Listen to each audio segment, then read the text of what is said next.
नमस्कार, मेरा नाम डॉक्टर मानव मनचंदा है। मैं फरीदाबाद एशियन हॉस्पिटल में रेस्पिरेटरी स्पेशलिस्ट हूँ। आज हम बात करेंगे रूम हीटर्स के बारे में। जैसे ही सर्दी बढ़ी है, खासकर नॉर्थ इंडिया में काफ़ी सारे हम लोग रूम हीटर्स का इस्तेमाल कर रहे हैं। इसके कुछ बॉडी पे साइड इफ़ेक्ट्स होते हैं जिसके बारे में हम बात करना चाह रहे हैं। रूम हीटर जो जनरली हम इलेक्ट्रिक हीटर्स के नाम से रूम हीटर लगाते हैं अपने कमरे में, उसके कुछ अंगों पे साइड इफ़ेक्ट्स होते हैं। सबसे कॉमन होता है कि उससे ड्राइनेस हो जाती है पूरे कमरे में। तो ये ड्राइनेस आपकी आँखों को और आपकी स्किन को बहुत तंग करती है। आँख में एलर्जी हो सकती है ड्राइनेस से, स्किन में इरिटेशन हो सकती है ड्राइनेस से।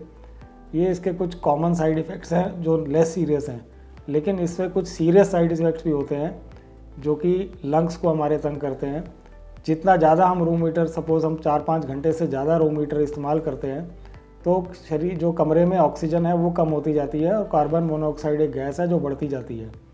जब ये गैस इकट्ठा होना शुरू होती है तो हमें एक्चुअली में कई बार पता नहीं लगता कि ये शरीर पे क्या साइड इफ़ेक्ट कर रही है।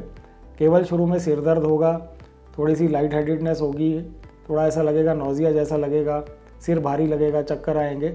लेकिन अगर ये गैस की मात्रा कमरे में बहुत ज़्यादा बढ़ जाए तो ये लंग्स को इतना तंग करती है कि सांस भी रुक जाती है और कई बार लोगों की डेथ भी हो जाती है।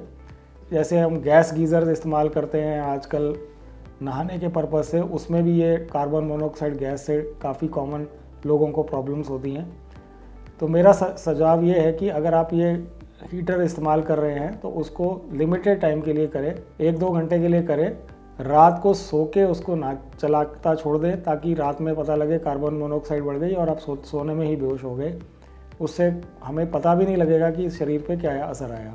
अगर कोई एक आध खिड़की या दरवाज़ा खोल के अगर आप ये हीटर चला पाएँ तो वो अच्छा रहेगा, क्योंकि इससे शरीर में जो कमरे में आपकी गैस है कार्बन मोनोऑक्साइड वो इकट्ठी नहीं होगी। रूम हीटर से जो साइड इफ़ेक्ट्स हैं वो उन मरीजों को ज़्यादा तंग करते हैं जिनको ऑलरेडी लंग्स की प्रॉब्लम है, हार्ट की प्रॉब्लम है। क्योंकि जब ड्राइनेस होती है, जिसके लंग्स में ऑलरेडी प्रॉब्लम है, ड्राइनेस से खांसी ज़्यादा होगी। जिनका हार्ट कमज़ोर है तो ज़रा सी भी शरीर अगर ऑक्सीजन की कमी हो जाएगी कमरे में और शरीर में तो वो ऐसे पेशेंट्स को ज़्यादा तंग करेगा। तो ऐसे पेशेंट्स के लिए ज़रूरी है कि वो ऐसे हीटर्स का इस्तेमाल कम से कम करें ताकि उनको ये साइड इफ़ेक्ट्स ना हो। तो अगर ये सब हम अवॉइड कर सकें तो इससे हमारे जो साइड इफ़ेक्ट्स हैं वो बच जाएंगे। कुछ नए हीटर आए हैं जिनको हम ऑयल हीटर के नाम से जानते हैं, वो हमारे को ज़्यादा नुकसान नहीं करते। तो अगर आप उन पे स्विच करेंगे तो भी आपको फ़ायदा रह सकता है।